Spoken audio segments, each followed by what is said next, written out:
They called it the galaxy's greatest joke. The alien broadcast filled every screen on Earth, transmitted with smug precision from orbit, showing their commander standing ankle-deep in snow with his metallic boots squeaking. He spread his forearms wide, theatrically brushing frost from his armor. His voice dripped mockery as he declared Earth's tundra nothing more than a frozen mistake, a landscape unworthy of life, a waste so cold even thought froze there. The broadcast cut to laughter, alien laughter that echoed like broken glass, while millions of humans watched. Some wept, some shouted, but many clenched fists in silence. The tundra had buried empires, raised explorers, and trained warriors who laughed at temperatures that would kill machines.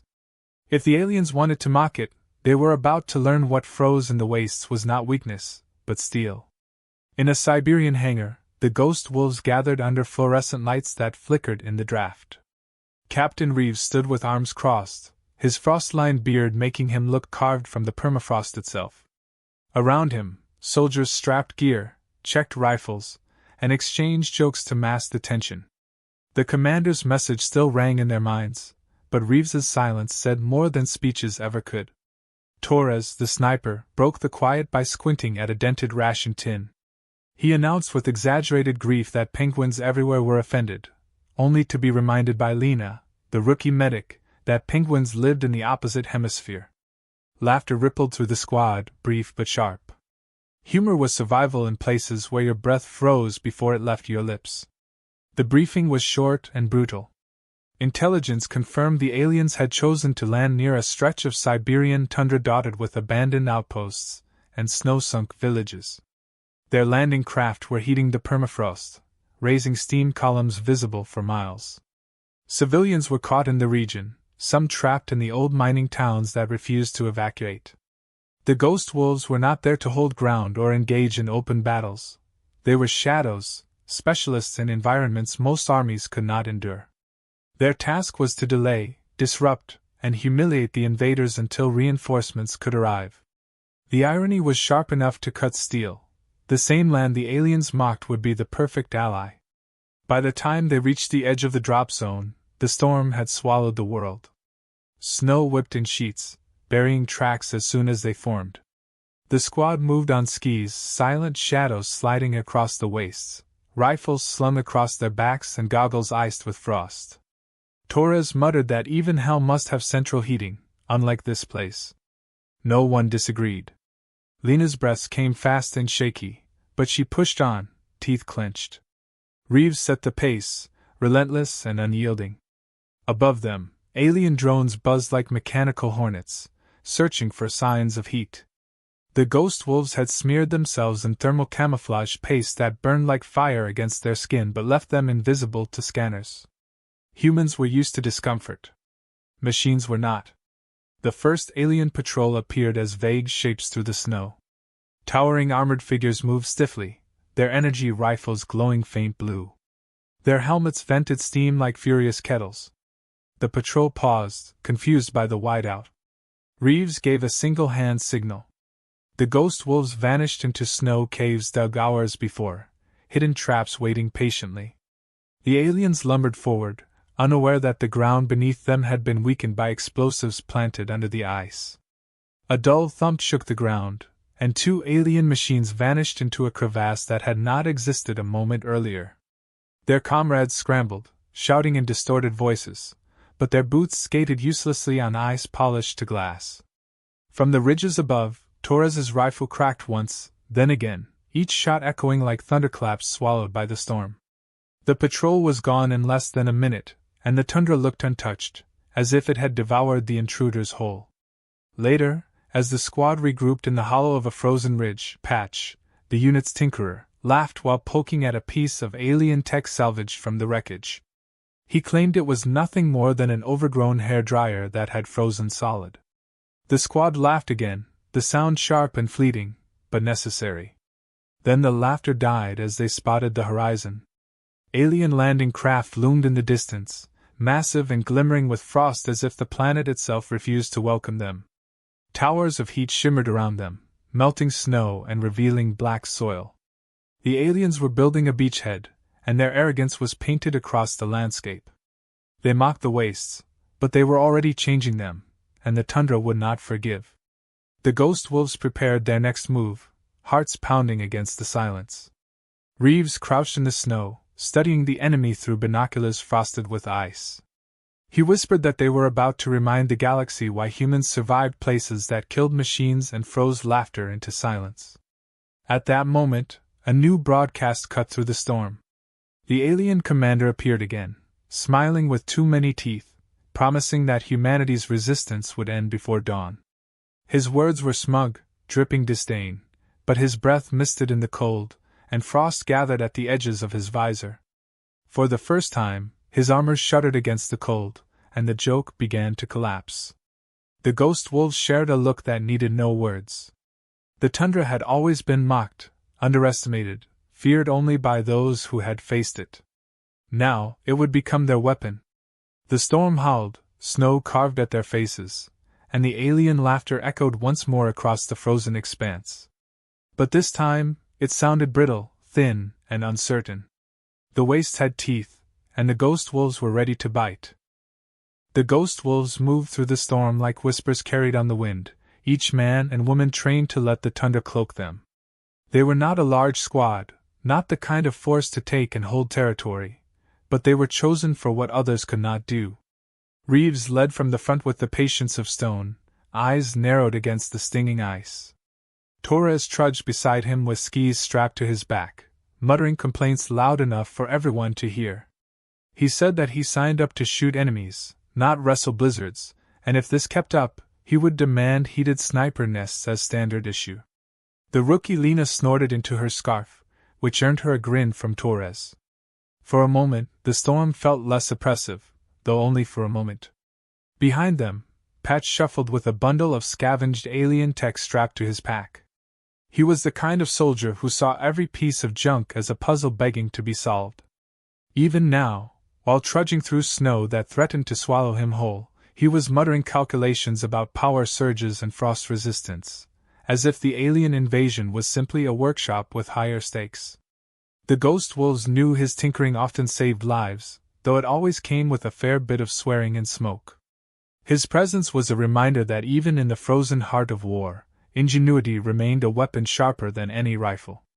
When the squad crested the ridge, the sight before them made silence fall like a stone.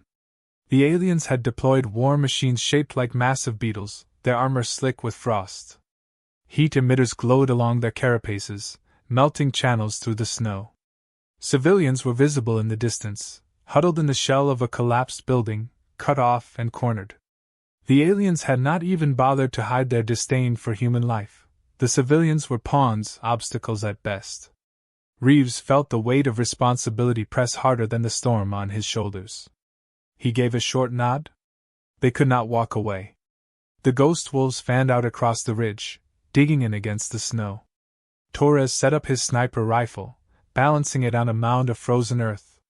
His voice was steady, though edged with frustration. He complained that hitting targets through this blizzard was like trying to shoot mosquitoes in a sandstorm, but his finger never wavered on the trigger.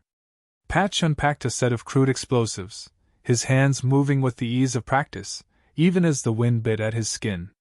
Lena stayed close to Reeves, her medkit heavy on her back, her eyes darting nervously between her squadmates.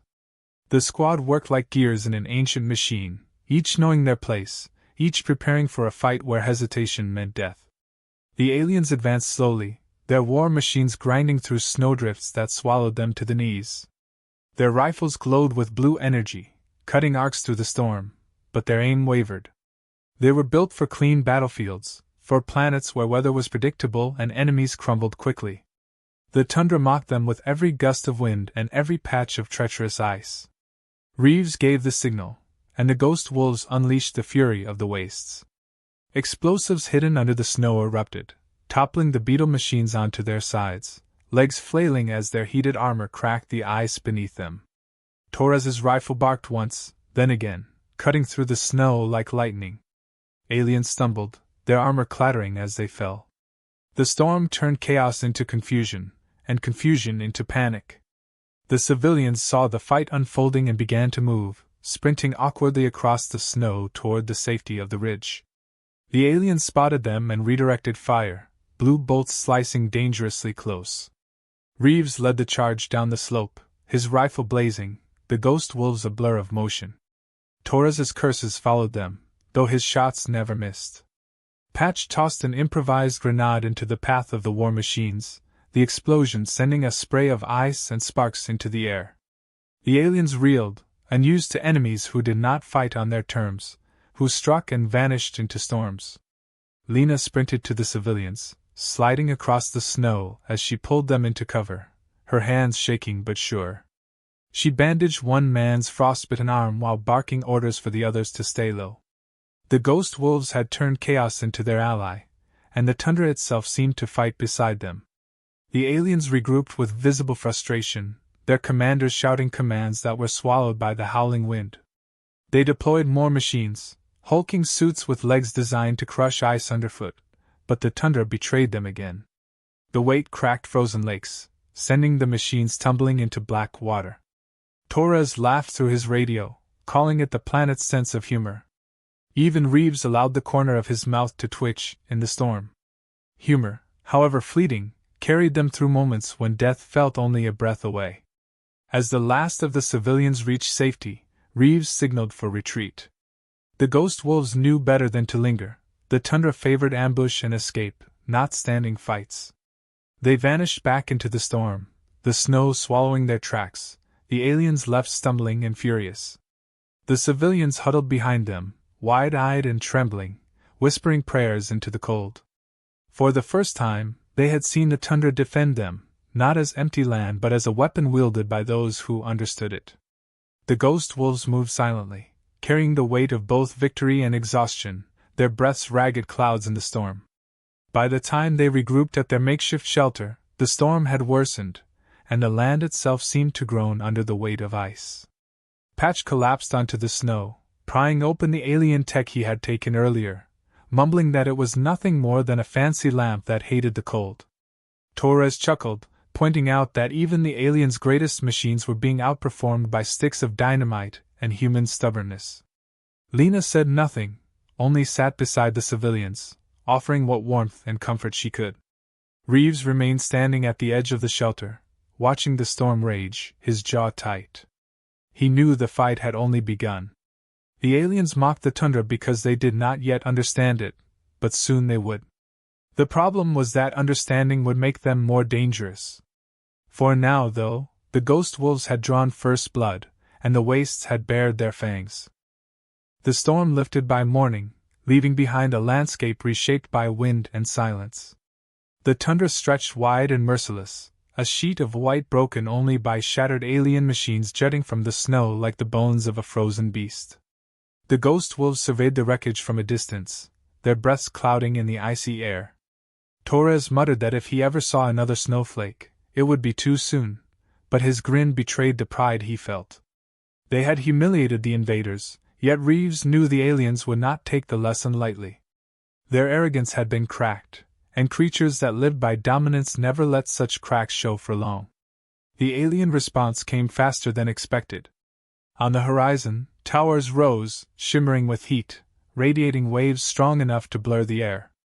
The aliens had erected immense heating structures, pumping warmth into the tundra, thawing permafrost that had been locked for centuries.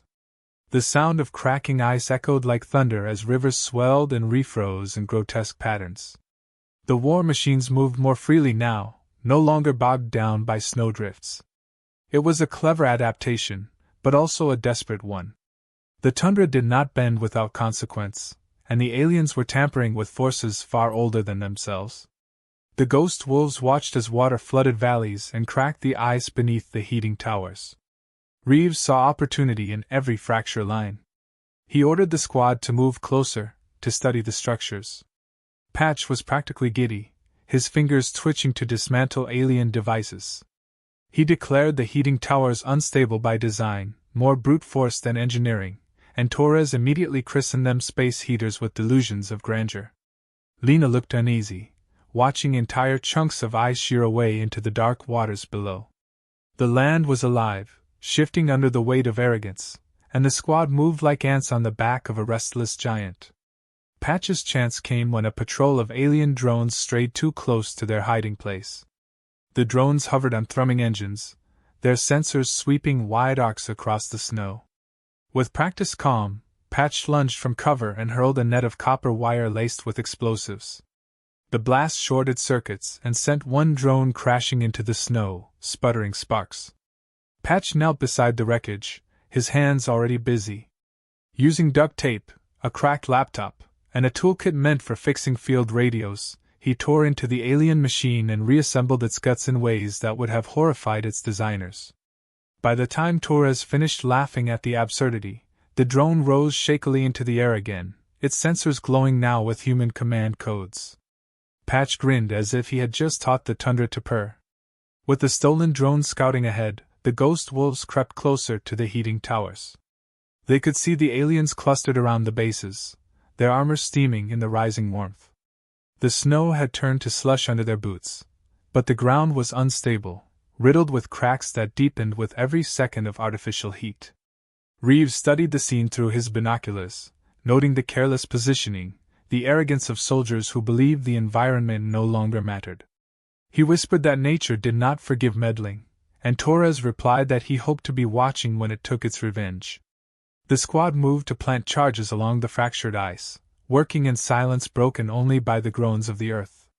Lena stayed close, her heart hammering in her chest as she watched fissures widen into dark slits. She had seen enough disasters to know what came next. As the last charge was set, the ice cracked with a deafening roar. The ground gave way, swallowing two of the heating towers and the aliens guarding them. A surge of water and steam exploded upward, knocking others into the chaos. The ghost wolves scrambled back, snow spraying around them as the Tundra reclaimed what had been stolen. The towers collapsed into the abyss, their heat extinguished in seconds. Reeves gave the order to retreat, but the land had other plans.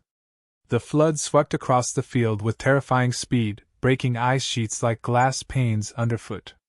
The ghost wolves were driven into a system of ice caves carved by ancient waters, their only refuge from the rushing torrent. They stumbled through narrow tunnels, their lights flickering on crystalline walls that glowed faintly blue.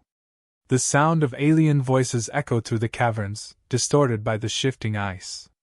Reeves ordered silence, but the echoes grew closer. The aliens had followed them underground, hunting with desperation sharpened by humiliation. The ghost wolves pressed deeper, their breaths shallow, their boots crunching on thin ice that threatened to crack.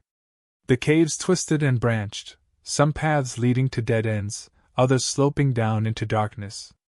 Lena's flashlight beam struck something unexpected, veins of ice that shimmered with an eerie glow, pulsing faintly as though alive.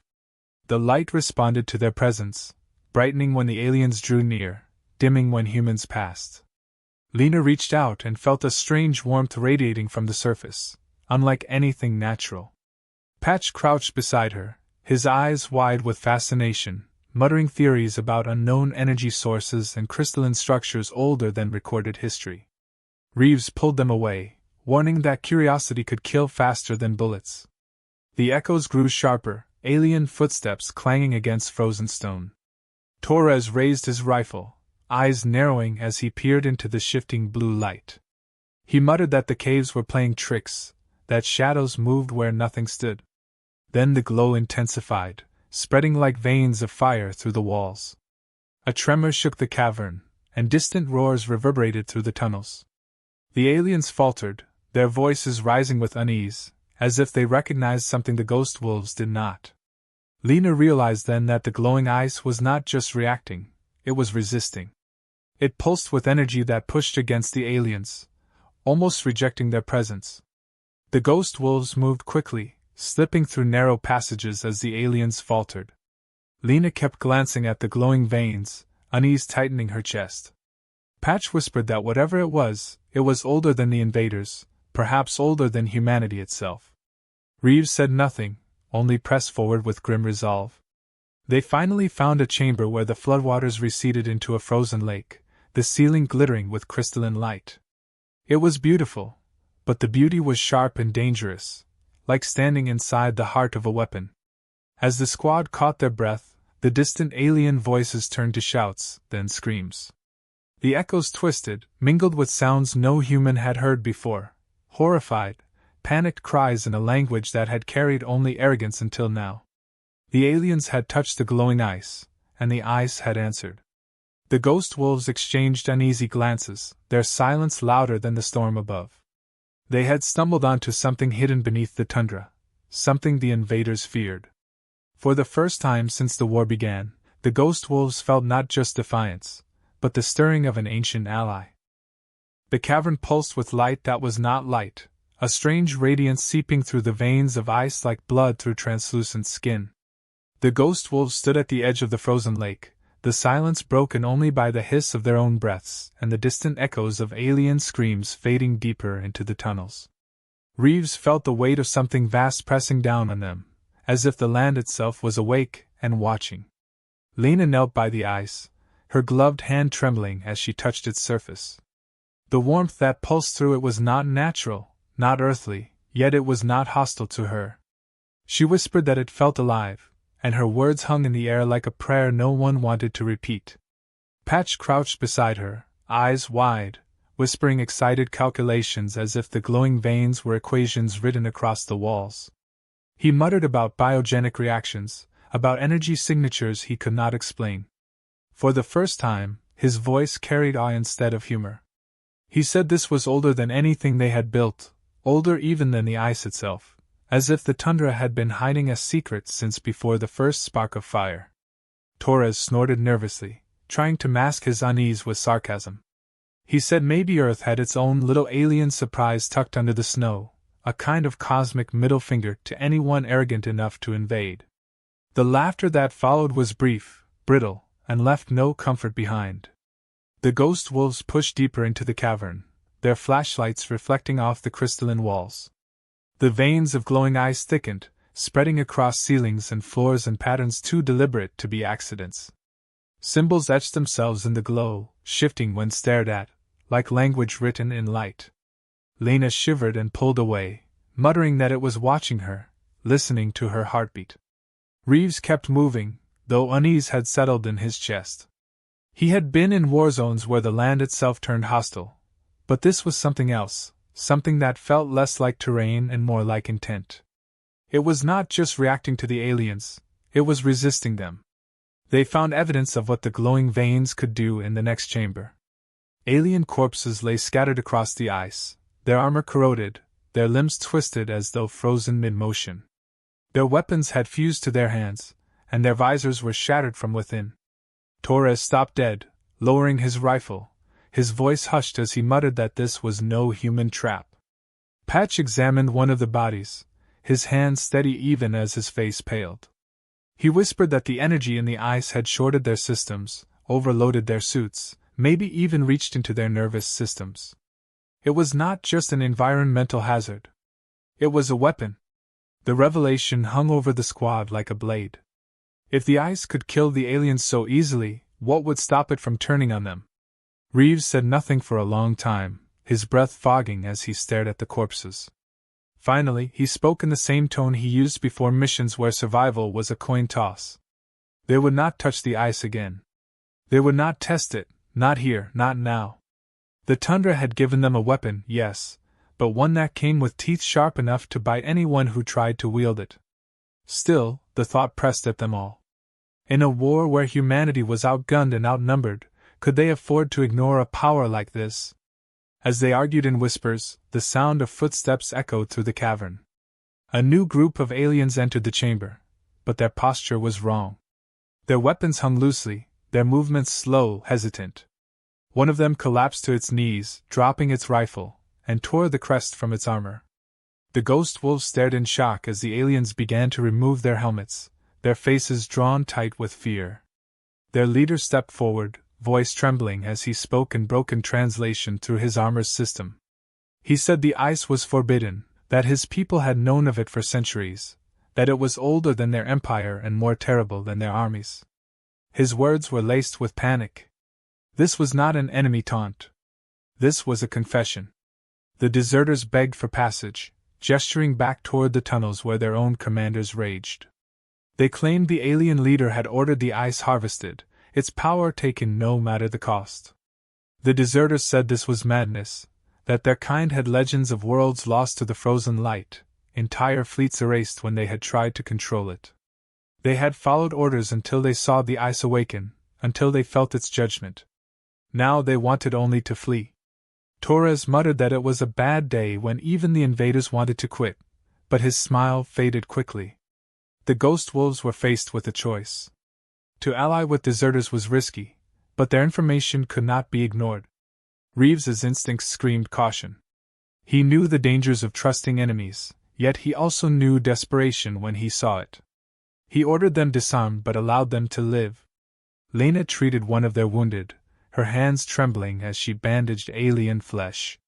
She saw the fear in their eyes and realized it was the same fear that lived in her own chest. The ice did not discriminate between human or alien. It responded only to presence, only to intent. The deserters whispered warnings of their commander's plans, of harvesting crystals and shipping them back to their fleet. The ghost wolves listened in silence, the weight of the revelation pressing like the frozen ceiling above them. That night, huddled in a hollow of the cavern, the squad debated their next move. Patch argued with manic energy that they could weaponize the ice, turn it against the invaders, use it as a force multiplier. Torres snapped back that the last thing Earth needed was to unleash something even the aliens feared.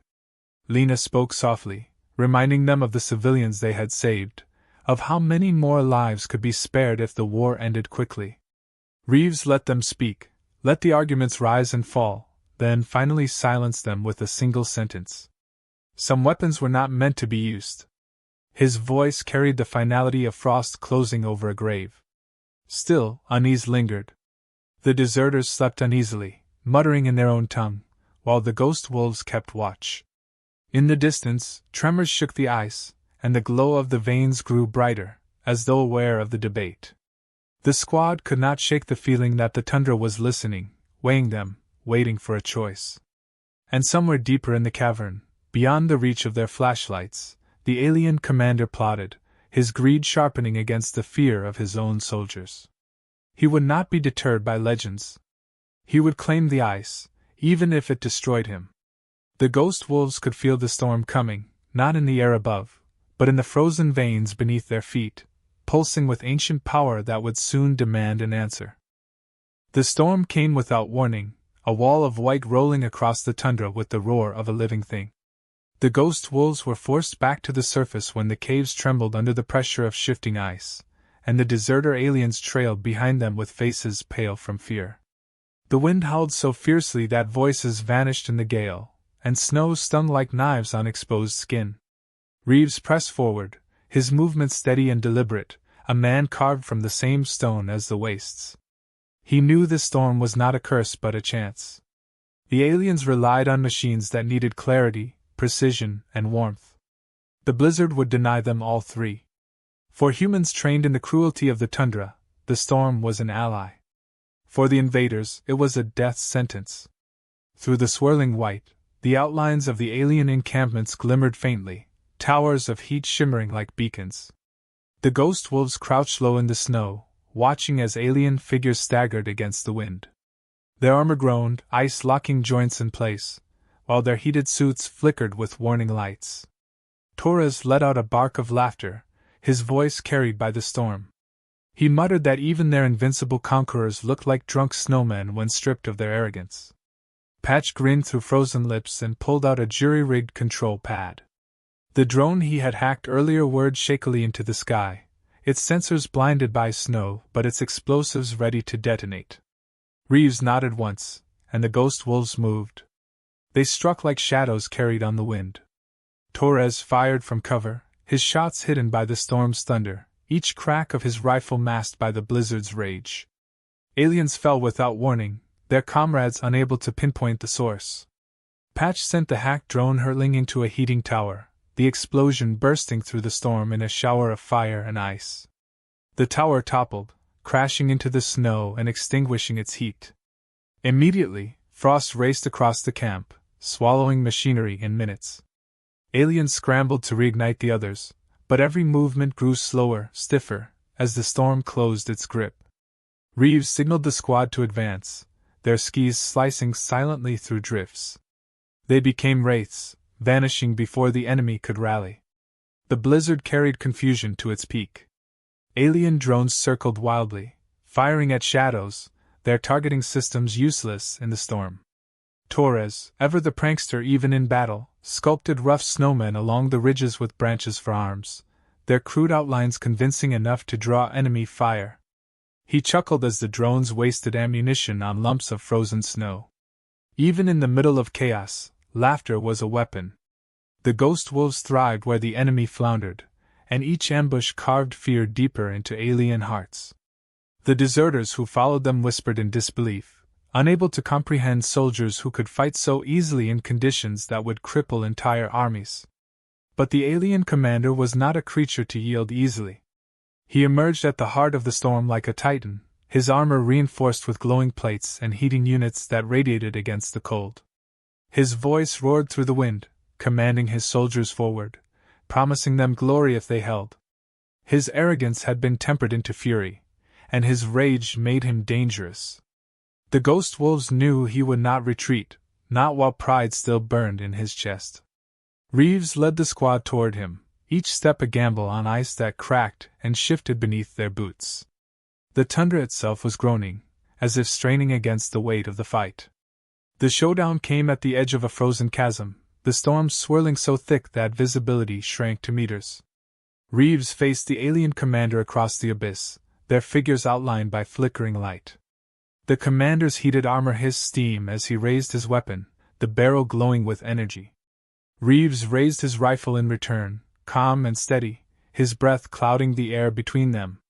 The others spread out, Torres covering from above, Patch setting explosives in the ice, Lena dragging the deserters to safety. The storm raged around them, a cathedral of ice and fury, and the world seemed to hold its breath. The first shot came from the alien, a beam of energy that scorched the snow and melted ice in a violent hiss. Reeves dodged aside, his movements precise despite the slippery ground. Torres fired back, his bullet ricocheting off the commander's armor, leaving only a spark. The alien laughed, the sound muffled by the wind, and pressed forward, each step cracking the ice beneath him. Reeves met his charge with steel, his rifle barking as he aimed for the joints, for the weak points where heat fought the cold. The commander staggered, but the armor held, glowing brighter with each impact. The battle was not just between men but between worlds, between arrogance and endurance, between fire and ice.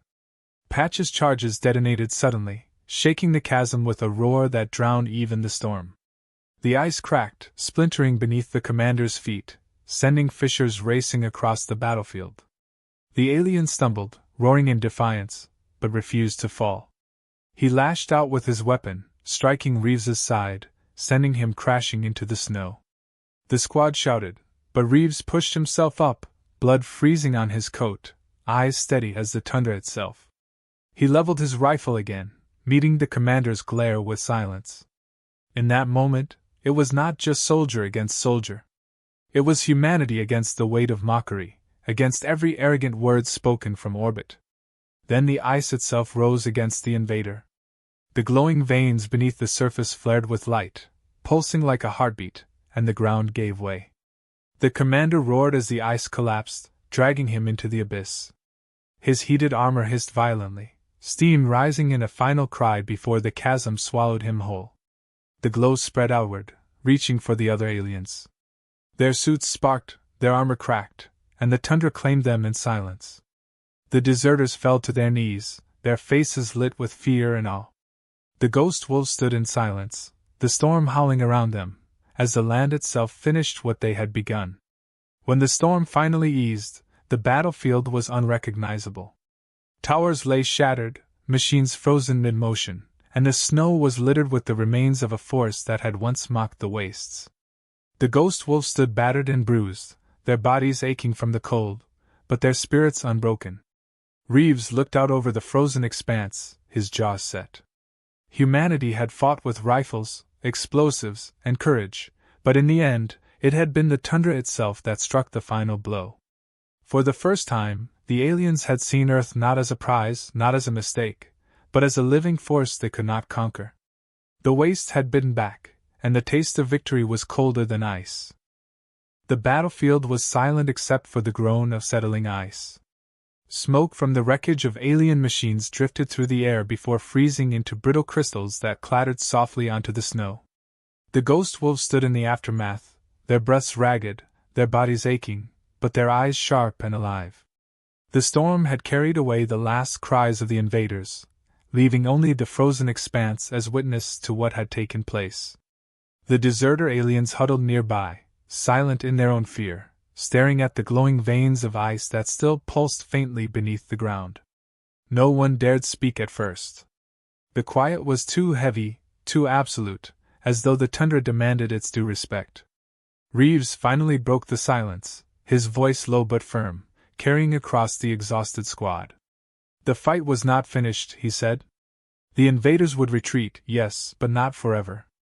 The victory bought them time, not safety. Yet even he could not deny the shift that had taken place. The aliens had mocked Earth's frozen wastes, had treated them as obstacles to be conquered or reshaped, and in return they had been broken by the very land they scorned. The ghost wolves had survived, not through superior weapons, but through endurance, cunning, and the oldest ally humanity had ever known, the unforgiving cold. Torres laughed weakly and muttered that perhaps the tundra deserved a medal. The joke drew thin smiles, though no one truly laughed. They all knew the cost had been too great for levity. Lena moved among the civilians they had saved, checking wounds, wrapping frostbitten limbs, and whispering reassurance. Her hands were steady now, the fear burned away by fire and ice alike. She looked at her squadmates and felt a pride she had never known before. They had stood against something impossible, and still they stood. When one of the civilians asked how they had managed it, she answered simply that the land itself had chosen its side. It was not poetry but truth. Even the deserter aliens lowered their heads at her words, their arrogance shattered by the memory of glowing veins in the ice and the screams of their own comrades devoured by it. Patch knelt in the snow, tinkering with a chunk of alien tech he had salvaged during the chaos. He muttered that their machines had never been designed for a world like this, that they had underestimated not just the cold but the stubbornness of life in such a place. He slapped the frozen casing with a grin, declaring that no matter how advanced the invaders thought they had been outmatched by duct tape, snowshoes, and human spite. Torres added that they had also been outmatched by snowmen, which drew genuine laughter from the squad this time, sharp and brief, like sparks in the cold. Humor was not just survival now. It was a reminder that they were still alive. The deserter aliens approached cautiously, their leader lowering his head in what could almost be mistaken for a bow. He spoke haltingly through the translation unit, his voice heavy with dread. He admitted that his kind would never forget what had happened here, that the glowing ice was a curse no empire could withstand. He promised that his people would spread the word, not as a threat but as a warning. Reeves regarded him with cold eyes, then nodded once. The message was simple. Mock Earth again, and face the wastes. Even without words, the tundra itself had already sent that message across the stars. As dawn crept over the horizon, pale light spilled across the frozen expanse, casting long shadows over shattered towers and broken armor. The ghost wolves gathered for extraction, their bodies weary but their resolve unbroken. Reeves stood apart, his gaze fixed on the horizon where the storm had passed. He thought of the men and women who had fallen, of the weight of their sacrifice buried under the snow. He thought of the civilians who would return to their villages, forever changed by what they had seen. Most of all, he thought of the tundra itself, mocked as barren and lifeless, yet revealed as the greatest shield Earth had ever known. For all its cruelty, the land had stood with them, and in doing so had reminded humanity of its own strength. When the helicopters arrived, blades cutting through the cold air, the civilians were lifted first, their faces lined with relief and exhaustion. The deserters were bound and taken as prisoners, though none resisted. They seemed broken, their spirit crushed not by defeat in battle but by the revelation of a force older and greater than their empire. The ghost wolves climbed aboard last, their gear battered, their faces raw from wind and frost, but their heads held high. As the helicopters rose, the battlefield grew smaller beneath them, swallowed once more by the endless white.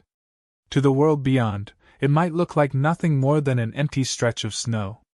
Only those who had been there knew the truth. In the days that followed, the story spread like wildfire. Footage of the alien broadcast mocking Earth was replayed alongside reports of their catastrophic defeat in the Siberian tundra. Commentators tried to explain it with strategy, with tactics, with cleverness, but none could quite capture the essence. Humanity had not just won a battle. They had reminded the galaxy that survival was written into their bones. Empires with fleets and weapons might underestimate them, but humans had grown strong in deserts, jungles, mountains, and frozen wastes. To mock those places was to mock the very crucible that had forged them. The tundra had answered the insult, and the universe had listened. Torres joked during debriefing that they should turn the battlefield into a tourist attraction. Alien Freezers Incorporated, he called it, with guided tours and free snow cones. Even Reeves almost smiled at the suggestion, though his eyes remained distant. He knew the war was not over. The aliens would return, perhaps with stronger machines, perhaps with greater numbers. But they would return wary, carrying the memory of what had happened here. And when they did, they would find humans ready again, forged in places the galaxy mocked until it was too late. Reeves touched the frost on his coat and thought of the tundra's silence, of its power, of the truth it had revealed. Mockery had turned to fear, and fear had turned to respect. As night fell over the base and the ghost wolves finally rested, the winds outside whispered across the endless snow. The land lay quiet again, its secrets buried once more beneath ice and shadow. But those who had walked its frozen veins would never forget. The tundra was no wasteland. It was a fortress, a grave, a shield, and a weapon. It was Earth's reminder to the stars that nothing born of endurance could ever truly be conquered. And in that silence, colder than death yet fiercer than fire, the tundra promised that if ever mocked again, it would bite back with a vengeance the galaxy would never forget.